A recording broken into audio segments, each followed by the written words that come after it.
Hi, this is Steve from Morager Financial Solutions, and thanks again for stopping by. Today we're talking again, this is part 5 in our series about pricing, and today we're going to talk again about prices and how consumers, buyers are sensitive or not to prices and how they perceive them. And we have a continuing bit of psychology going on, and our first type is the switching cost effect.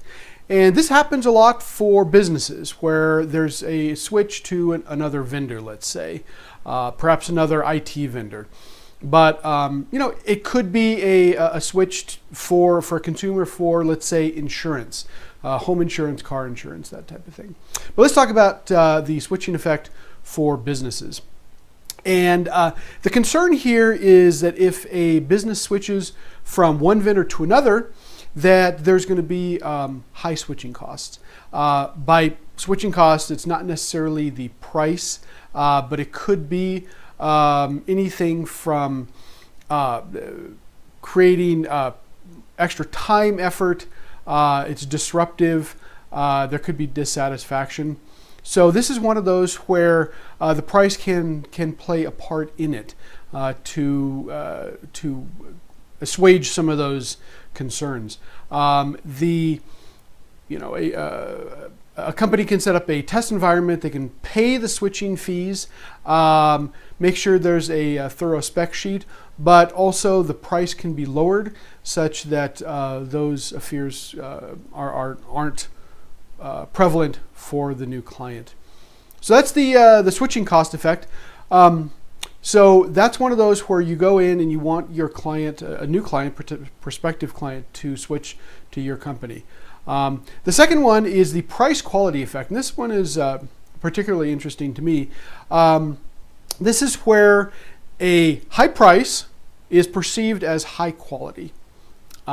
We see this with things like Starbucks, perhaps, Apple products, perhaps, the price. And of course, there is value that's received from those companies. They are high value companies. They provide consistent quality.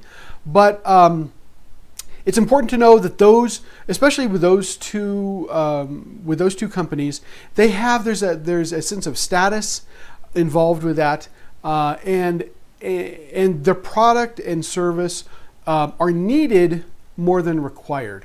One could go a lifetime without a Starbucks coffee. The same perhaps is true about Apple products as well. But there is certainly a perception that they are high quality, high status. There's an exclusivity where, because of the price point, let's say for the Starbucks coffee, $4.55 for a cup of coffee, there's a perception that not everybody can afford that cup of coffee. And there's also very often, and not necessarily with those companies, but there's minimal cues for quality.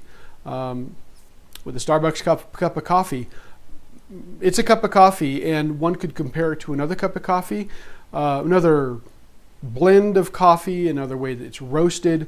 But one would have a tough time sort of figuring out what those might be. So to implement that, what you'd want to do is you'd want to create marketing where you're saying that your product sort of transcends normality, that it's better than other products. And really in that marketing campaign, you'd want to say that it's really a must-have. It's something that will make one's life better. And perhaps an implication of scarcity. And so that's really important. And another key aspect of this, and this is true with both Starbucks and especially with Apple, they disallow different prices.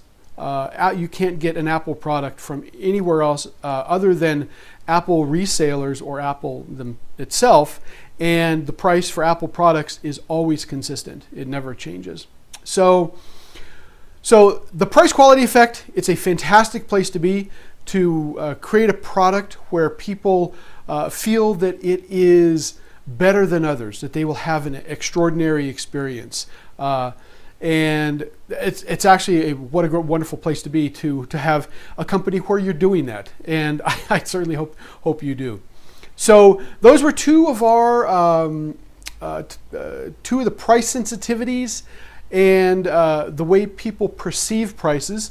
We'll have there are another 7 in this series, and we hope you enjoyed this. And again, Steve from Morager Financial Solutions. If you have any needs with your small business, please give us a call or an email. We'd love to hear from you. We'd love to give you some time to talk about your company and to see how we can make some money for you, get some money coming in, or keep the money that you have. So hope you have a fantastic day. Cheers.